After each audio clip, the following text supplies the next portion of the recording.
ஹைமா வணக்கம். Unit exercise 7ல் 5th sum. உயரம் 10 சென்டிமீட்டர் மற்றும் விட்டம் 4.5 சென்டிமீட்டர் உடைய ஒரு நேர்வட்ட உருளையை உருவாக்க 1.5 சென்டிமீட்டர் விட்டமும் 2 மில்லிமீட்டர் தடிமனும் கொண்ட எத்தனை வட்ட வில்லைகள் தேவை? எனக்கு வட்ட வில்லைகள் பதிலாக நான் காயின் எடுத்துக்கிறேன். இது ஒரு காயின். நீங்கள் பார்த்தோன்னே சொல்லுவீங்க இந்த காயினை கோள வடிவத்தில் இருக்குது அப்படின்னு சொல்லுவீங்க. இல்லை வட்ட வில்லைன்னு அவங்களே சொன்னால் வட்ட வடிவம்னு எடுத்துக்குவீங்க. ஆனால் ஒன்று கொடுத்துருக்காங்க, இதனுடைய ஆரம் கொடுத்துருக்காங்க. மையப்புள்ளிலேருந்து இங்கே உள்ள இருக்கிறது தான் ஆரம் சொல்லுவோம். ஆரம் கொடுத்துருக்காங்க. அப்புறம் தடிமன் கொடுத்துருக்காங்க. தடிமன்னா இது இந்த இருக்கு இல்லைங்களா, இதான் தடிமன். இப்போ ஒரு காயினாக பார்த்தபோது ஒரு வட்ட வில்லையை பார்க்கும்போது உங்களுக்கு தெரியாது. இதை நான் சேர்த்து வைக்கிறேன். எந்த வடிவத்தில் இருக்குன்னு பாருங்கள். உங்களுக்கு தெரியாதா? ஓகே, சேர்த்து வைக்கும்போது அடுக்கி வைக்கும்போது ஒரு 3D பிக்சர் கிடைக்கும். அது உங்களுக்கு மேலேருந்து பார்க்கும்போது வட்டமாக அப்படியே தெரியும். பாருங்கள், ஐயோ அடுக்கிடுச்சு, லைன் மறைஞ்சிச்சு. எப்படி இருக்கும், கொஞ்சம் உயரமாக இருக்கும் இல்லைங்களா. ஃபார் எக்ஸாம்பிள் இது டம்ளர் மாதிரி இது இருக்கு இல்லைங்களா. இந்த டம்ளர் மாதிரி நமக்கு ஹைட்டு கிடைக்கும். ஹைட் மீன்ஸ் அந்த வடிவம் கிடைக்கும், ஒரு 3D பிக்சர் கிடைக்கும். அப்போ வட்ட வில்லைகள் சேர்ந்தாவே அது உருளையாக மாறும். எதுவாக மாறும்? உருளையாக மாறும். நான் பாருங்கள், மேல் வட்டம் கீழே வட்டம், சைடில் பாருங்கள், இதுதான் நான் சொல்லுவோம் உயரம் சொல்லுவோம். அப்போது இது நிறைய காயின் இருக்கும்போது இதை உயரம் சொல்கிறோம்ல, இது பேர் தான் தடிமன். இப்போ ஒரே ஒரு வட்ட வில்லை மட்டும் பார்க்குறேன். அப்போ இது பேர் என்னது? உயரம். இந்த தடிமன் பேர் தான் உயரம். இங்கே இருக்கிறது ஆரம் கொடுத்துறாங்க. அப்போ ஒரு வட்ட வில்லைன்னு கொடுத்துட்டாங்க. இது மாதிரி எத்தனை வட்ட வில்லைகளை அடுக்கினால், இது இருக்கு இல்லைங்களா, எத்தனை வட்ட வில்லைகளை அடுக்கினால் நமக்கு ஒரு நேர்வட்ட உருளை உண்டாகும் அப்படின்னு சொல்லிட்டு கேட்டிருக்காங்க. உருவாக்க முடியும். நான் எத்தனை வட்ட வில்லைகள் தேவை அப்படின்னு சொல்லிட்டு கேட்டிருக்காங்க. அப்போது சமமாக பிரிக்கிறாங்க. இந்தவங்க சொல்கிறோம் இல்லையா, ஒரு வட்டவில் எத்தனை சேர்ந்தா எனக்கு இந்த அளவு உயரமும் இந்த அளவுக்கு விட்டமும் கொண்ட நமக்கு நேர்வட்ட உருளை கிடைக்கும்னு சொல்லி கேட்குறாங்க. அப்போ சமமாக பிரித்தல் என்பது வகுத்தல். அப்போ நம்ம பண்ண போகிறது என்னென்னா, இங்கே இருக்கு இல்லையா அந்த நேர்வட்ட உருளை பெருசு இருக்கு இல்லையா, இந்த நேர்வட்ட உருளையின் கன அளவை இதனுடைய கன அளவால் நம்ம வகுக்க போகிறோம். ரைட்? அப்போது தேவையான வட்ட வில்லைகள், எத்தனை வட்ட வில்லைகள் தேவைன்னு கேட்டிருக்காங்க. அப்போ என்ன எழுதணும்? தேவையான வட்ட வில்லைகள்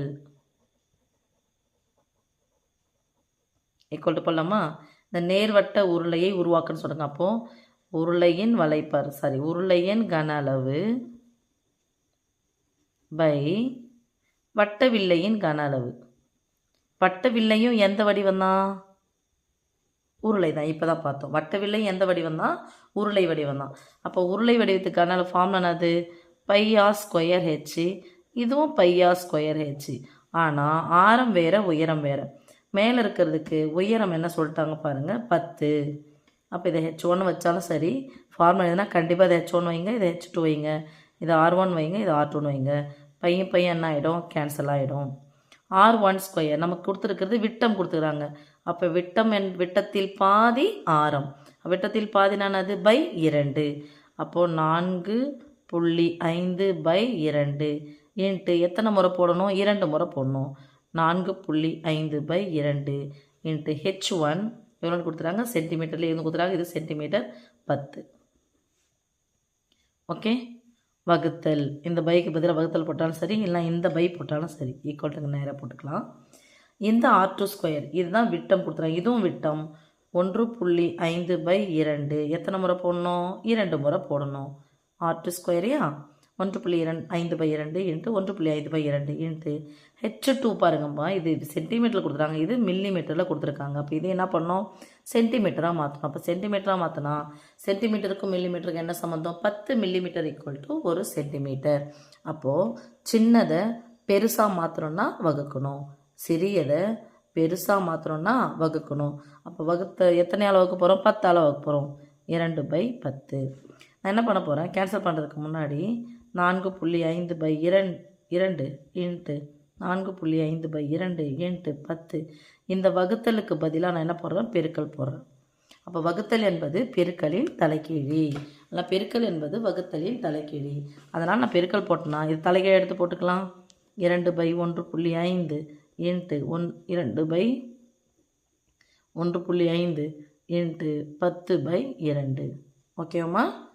இப்போது நடுவில் எல்லாமே பெருக்கல் இருக்குது. குறுக்க கேன்சல் பண்ணிடலாம். இங்கே ஒரு ஸ்தானம் தள்ளி புள்ளி இருக்குது, இங்கே ஒரு ஸ்தானம். ஒரு 15 15, 3 15 45. ஒரு 15 15, 3 15 45. இந்த ரெண்டு கேன்சல், இந்த ரெண்டும் கேன்சல். இங்கே O2 2 I2 10 எல்லாம் பை 1ன்னு வந்துடுச்சா? எந்த ஒரு எண்ணெய் 1ஆல் வகுத்தா அது என்ன கிடைக்கும்? மேலே பாருங்கள், 3 பெருக்கலாம். இது மாதிரி போட்டோம்னா ரெண்டும் ஒரே நம்பராக மாற போகிறது. 3 9, எல்லாம் அந்த 3 5 15, 15 45 ரைட். 3 9, 9 5 45. இதோ ஒரு 10 இருக்குது. 3 × 3 × 10 × 5. எனக்கு ஈஸியாக இருக்கிறதுக்காக பிறகுனா 3 9 9 5 45. 45 × 10 எவ்வளோ? 450. ஒரு 45 45, ஒரு 0 போட்டால் 450.